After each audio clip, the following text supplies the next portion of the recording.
Hi, doctor. How are you doing? Fine, thank you. Can you please tell us about yourself, the beautiful things about you? Oh wow.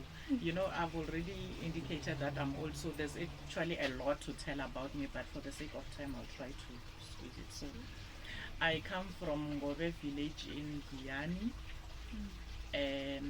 Then I got married to a homeboy, a guy from Kamalamulele. He was actually Pamela's teacher years ago. Okay. Yeah, so it's small world. So, but before I got married to him, I think it's very important for me to share that I come from a very humble beginning. I should use my teacher's voice. Yes. I come from a very humble beginning. My mother was a single parent. I was the third child, but my mother then lost the fourth child, so I was the last born in a way. So it was bad. There was no food, and I think many people people who are successful like saying that they were suffering. But for me at home, maybe to specify the suffering, my mother used to make mqombothi. We used to sell mqombothi a lot.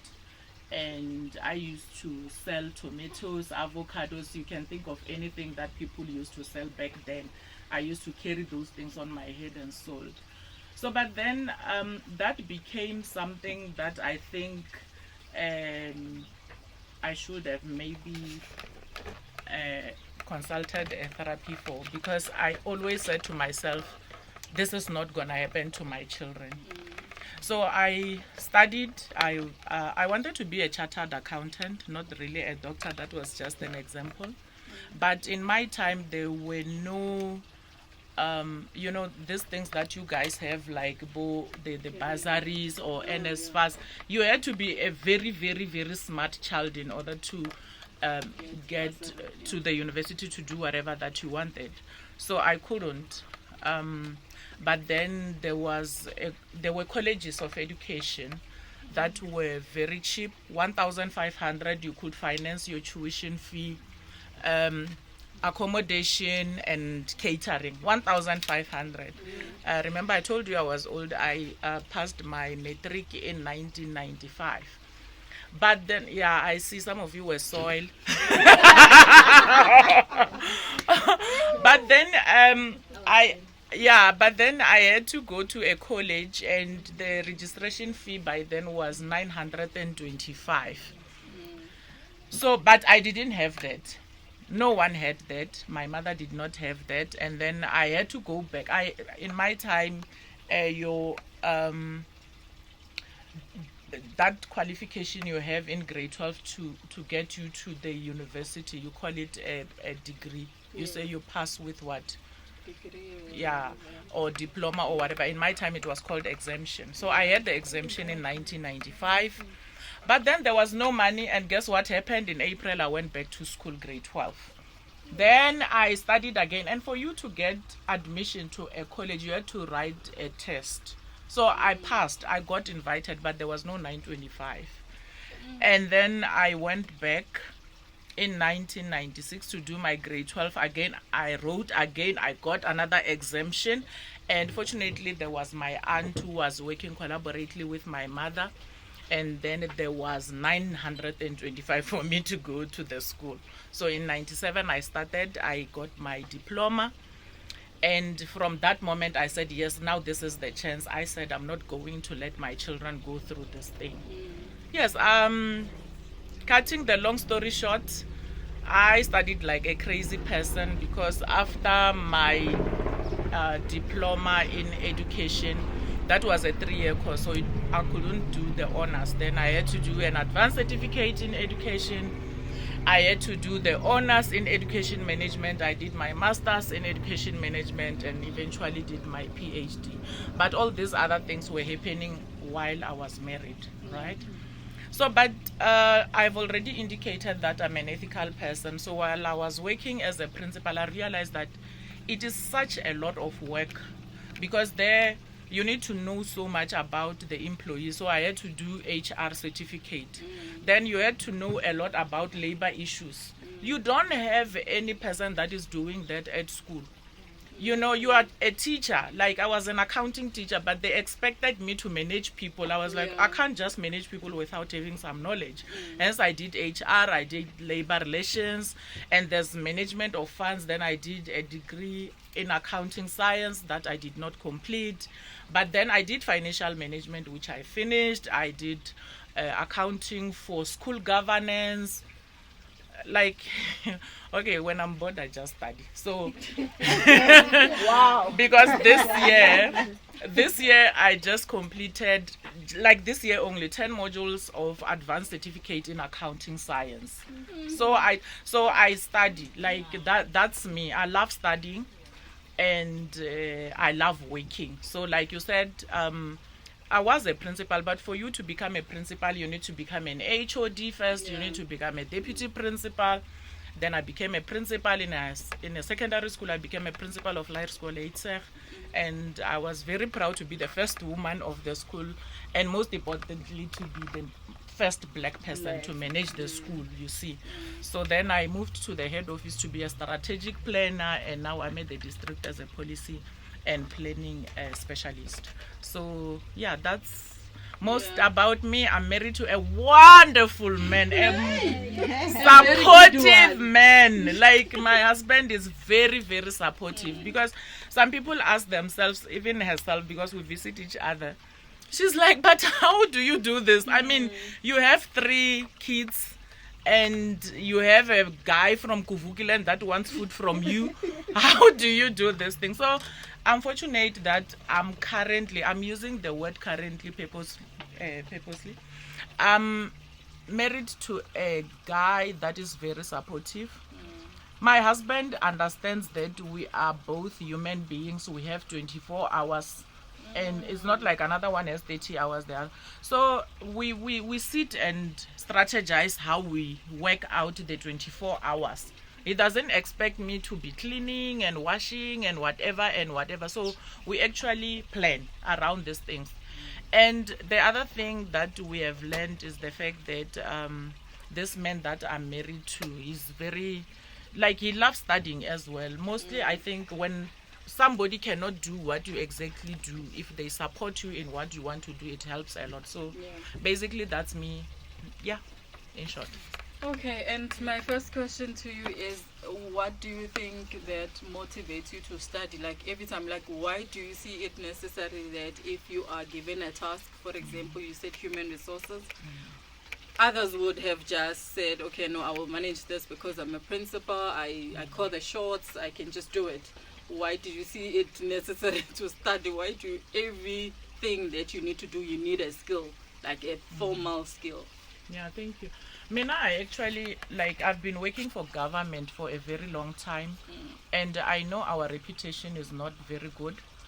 Yeah, like, I don't understand why a person could apply for something, it takes months, or somebody gets appointed today and they get paid after 3 months. Yet when you go to a private company, things happen very quickly. So I've just realized that we have a lot of people who are working not only in management positions, who are working, but they are just there for the money. So I'm not the person who's there for the money. I mean, I want to study so that I understand why I'm doing a task. Why I like it. I wouldn't say no, this I cannot do, I don't understand. There are things that I would not know, obviously, but I want to study so that I understand what I'm doing.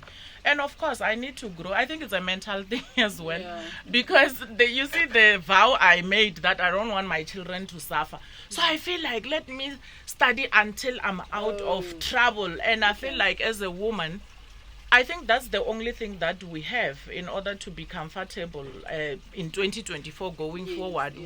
We just need to. I'm not saying that studies work for everybody, but for me, I think that is the only thing I have, because I'm not good in business. My husband is very good in business. I'm not. I don't know. In fact, even now when I'm studying, I'm like, when I retire, I want to help people to I will still supervise people for their dissertations and all that, you see. So it's also another plan. If I've answered your question. Yeah, no, you really answered.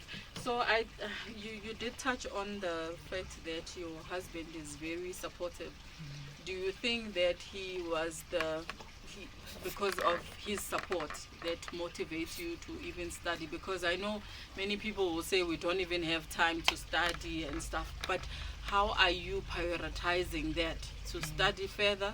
And also, is it because your husband is motivating, or it's just in you? Yeah, I think it's both. I was lucky to actually get married to a person who is supporting my mental problem. I'm not sure if I'm using the correct word, because therapists are here, they will correct that, because I just said you cannot say trauma or whatever, there's a word for it. So like that thing that I need to get out of trouble. So I think my husband understood that. And then I think the other thing is that it's just nice to have somebody who's very supportive of your journey. I think you and Mabatu having people that understood that, no, this is what I don't want to do. So my husband understands that, I'm just good with books as well. I mean, for me to be having 10 modules while I'm working this, and finishing, like I'm done. Like I think he realized that, we could actually use this person to make money in the house academically. He supports that. He supports that. He's very supportive, and you find me studying at night, and then he would be doing something as well in order to support me, and he doesn't expect me to do a lot of things. And now you are a doctor, and he's still studying towards that. Didn't you feel that you overpower, or don't you feel that you like, I have arrived, and this one is still coming? Or how are you handling that? Guys, I don't want to lie to you. It's actually a catch-22 kind of a situation. If you are a black woman married to a black man, you want to succeed because you want comfort. In case things happen, they kick you out of the house, you'll be able to buy your house and all that. And at the same time, you get scared. Like, there are so many people that, they progress beyond the husband's success or the partner's success. I mean, we know even people who are not married, they will tell you that a guy that does not have a car, when they see them driving, they're like, it's too much maintenance, this one, I don't want this one, or when you come home at night, it's actually a challenge. But I think working together helps. If you are together on a certain project, it helps. Like for me, when I started with my advanced certificate in education, my husband already had his master's degree from University of Bristol. But every time I studied, he will be like, manna makana wena. I mean, there's no qualification in South Africa that could beat mine, especially if it's in education, So then I studied, and then he was there supporting me. And, when I was doing my PhD, my husband was like, he didn't care. And I would say, Kaka Tim, what is the meaning of patriarchy? What is the meaning of this? And may you please help me with these theories? My husband would read and explain them standing there. I'm like, dude, Marawana, you are good. Why are you not putting all this information on a page? He's like, no, I'm not doing PhD. And then when I was about to graduate, I was like, dude, do you know what's going to happen to us now? When those invitation cards come, they'll be like Mr. and Dr. Songwan, and they would know me now, I'm not the Mr. And it's like, I didn't think it that way. Hey, where's that proposal? And then we started writing. That's why now it's completing. So it's one thing that I need to explain, that it's very important to work together. If you are to, because for me, my husband thought even if I become a director while he's not, but the fact that we work together, our money is our money. He's an investor. Like he makes a lot in investing, shares and all that. He's into business. But he doesn't hide that from me, and then he sits there and say, Musa, now I'm going to buy you a car with this money and all that. And Namina, when after studying and then I get a job, I'm like, okay, now I'm going to do an interview. So there's no competition. I think it helps a lot when you work together, because the main thing is that at the end of the day, if there's that big gap without understanding each other, that's when you find that there's that friction and people start, I think the two of you are the exception now, because mostly partners will find that it's either the wife is the one that is very academical, they want to study, they want to read books, but guys, Shemha is not there, he's just wanting money. As long as they are having money, then they're not worried about the academics. So I don't know if you are able, how can the lady be able to motivate? Do they need to motivate, or they can just study and wire go up the ranks, or do you motivate that will work together like you said? Like I said, ma'am, it's not an easy thing. It's a catch-22. Mina, what I advise people is to work on convincing the other person to do it, because to tell you the truth, guys are lazy to study. I've been a principal, I've seen top 10 of, in fact, somehow God, when he created us, he added a lot there. Like, we are really, really smarter than the guys. And I'm not trying to buy your faces. I've been checking the top 10 of my children. It has always been girls. And these are different ages, from grade R until grade 12. I worked with these people, top 10. It was always women. But I'm not sure. There are many issues why it is supposed to be like that. I don't know, really. Maybe therapists know that. But then, because of when we get married, and then now you get more committed. You get more committed because there's that a cultural thing of saying that we must do this and this, and then we don't really get time to study. So men are lazy to study in nature. So you just need to say, hey, study, force them. Mara, if they don't and they give you the blessings, it's still fine. Mara, I honestly encourage that. I encourage people to encourage the other person to say, let's study. If they don't study, at least let them excel. The gap really, for me, it does not work. Imagine you are a cashier and your husband is a doctor, and you think it's gonna work out. Maybe it works out because somebody is compromising something somewhere. When it's known, when you will compromise your tears, even if this person doesn't come home every day, or somebody is compromising their money, because really, this person is bringing 50,000 when you are bringing 2,000. I'm not saying for everybody it works. In 2024, there must be something as well that you need to do it's really difficult. But yes, there are exceptional cases. If I get married to Patrice Motsepe, obviously I won't match that. It happens, but at least let's just encourage each other to grow if there's a possibility of growing together. So with the ladies that maybe saying, I'm older, or maybe, for example, they are not even married, but they want to be academical, but they feel that, like she was talking about confidence, that they don't have the confidence to study and stuff. Like, how can they get that motivation, or what can they do to study, even if whether they are younger or they are older? Like, how can they empower themselves academically? Okay, thank you for that question. For me, it's very important to note that I've heard what Swanks was saying.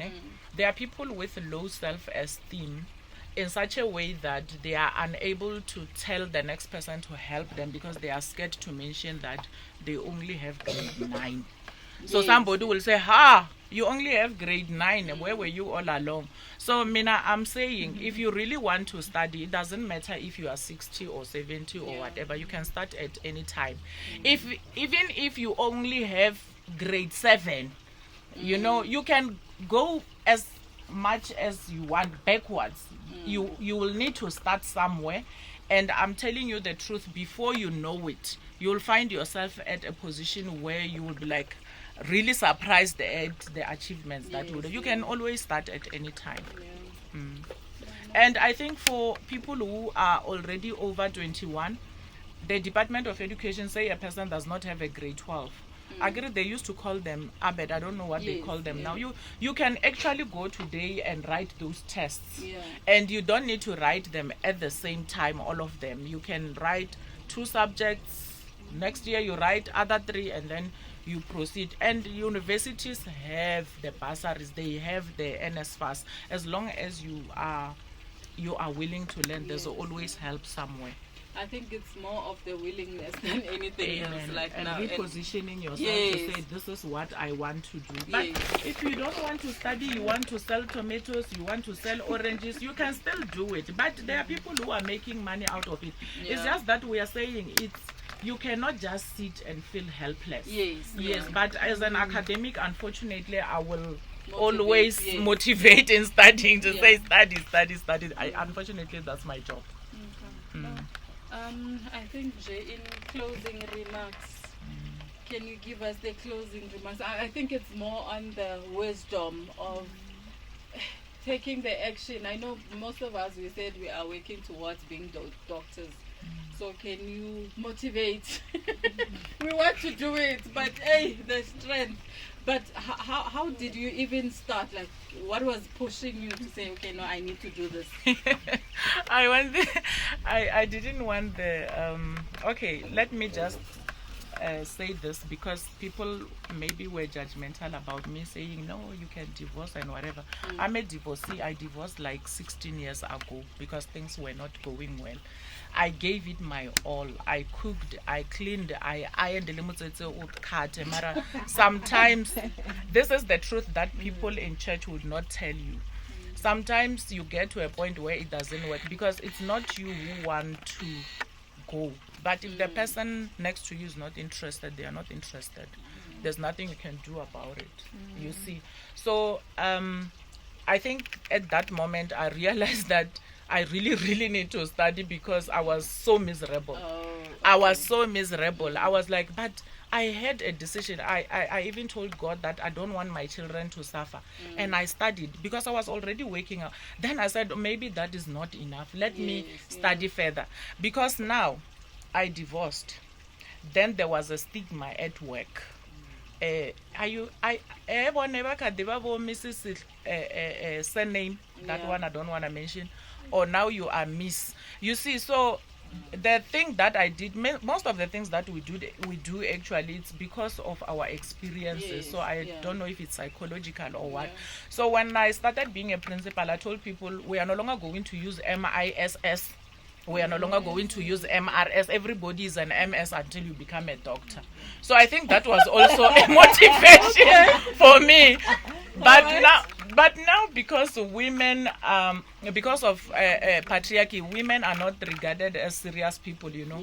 I mostly get my emails addressed to me as Mr. Shongwani because my signature down there says doctor. So people really hardly see. So they assume, oh, this is a man, so it comes as Mr. So I think, yeah, so that's the other thing. If you want to run away from the stigma of this, the doctor is the one for you. Thank you. Thank you so much. Anyone with questions? It's not a question, it's more of a comment of what you just said. You said that the marriage might be, if a marriage is not working, might also contribute in either you continue with your studies or not. So I also made that mistake, but not in marriage. It was work related. When I started my new job and I felt so much stress, I had just started my master's degree, and then I thought, this is too much, I'm dropping out. I dropped out.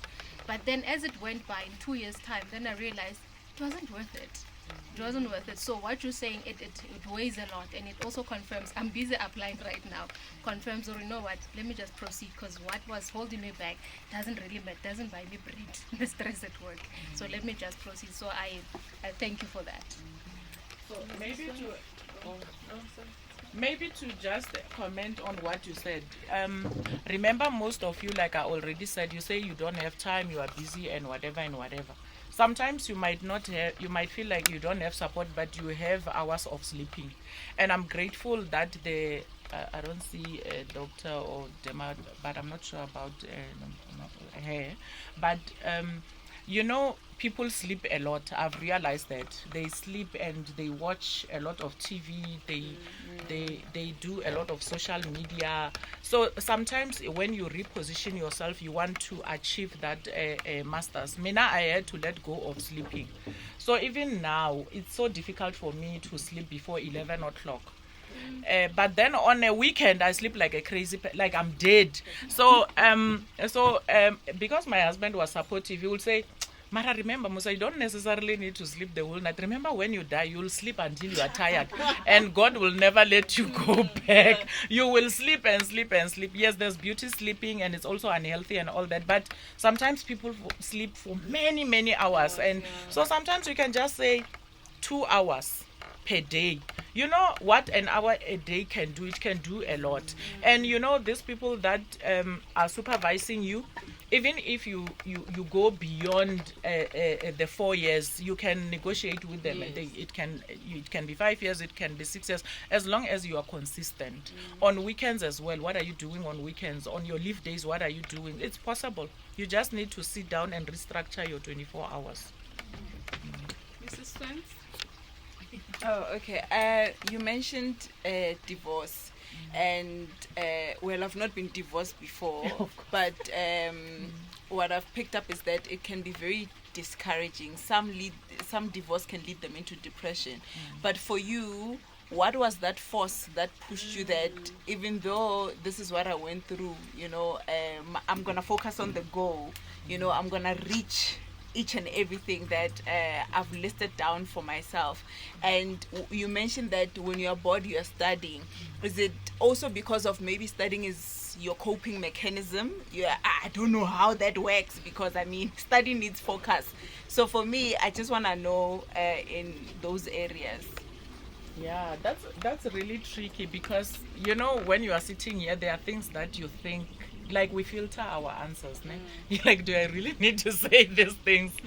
For me, the goal was, you know what, I could not have what I had material wise, so it means I need to study further, like all those women that are able to make it without other people, you understand. So that pushed me a lot, especially coming from a background where we were poor. I was like, now I need to refocus again. I need to do it. The other thing is, as a woman, I'm not sure how who you guys are married to, or who you are having in your lives. I've realized that for my husband, he's a very happy soul. And then he needs activities. And Mina, I'm a clingy person. Like, when I love, I go all in. I want this person next to me every day, and you hardly get such. So I thought, you know what? Instead of me asking him where you are, where are you every time, maybe when I study, it's fine. It's fine. So I got something to commit myself to, because I don't go out. That's the other thing. I hardly go out. I'm always in the house. And then when I'm in the house, what do? Then I studied a lot, then it became a habit. I actually can't stay without studying. I feel like I'm useless. You know what? Okay, thank you. I just need you to please confirm this for me. There's no excuse not to study. Like, yeah, how can I put it? So I can't say, now we are just like this. Like, education is not for us. Or maybe, you know, other people don't further their studies for various reasons. Dropouts, whatever. I just want you to just confirm for me, is that education is necessary for all of us? Is it necessary for all of us, or it depends whether you want to be there, or I don't know how to put it right, but does it make sense? I think I get you. Yeah. For me, I think education is necessary. Remember, I'm an academic, and the possibility about it, is it possible for every person to have it? Yes, it is. Remember, at school, the schools that you see, your normal Sparks, your normal HSEC, your normal Sutherland, your normal Girls High, those are called public ordinary schools or private ordinary. We call them ordinary because people who go there are mentally okay to go there. If a child is not coping, we are not saying that they are not smart. Yes, We that's what you diagnose say. them and they go to special schools. Even if a child is having a Down syndrome, there's a school for them and they can progress until a level of success. For every person that is sitting here, even if you did history today, I'm very much sure about this. Even if you did history, if you decided now you want to start doing maths, you can do it. There's no person who was born with maths maths ability. The other one does not. It's just attitude. It's just what you do, your environment, who is your tutor, and all that. If I can tell you something, the whole of last week I was attending sign language course. And I can actually have a nice conversation with a person who is deaf.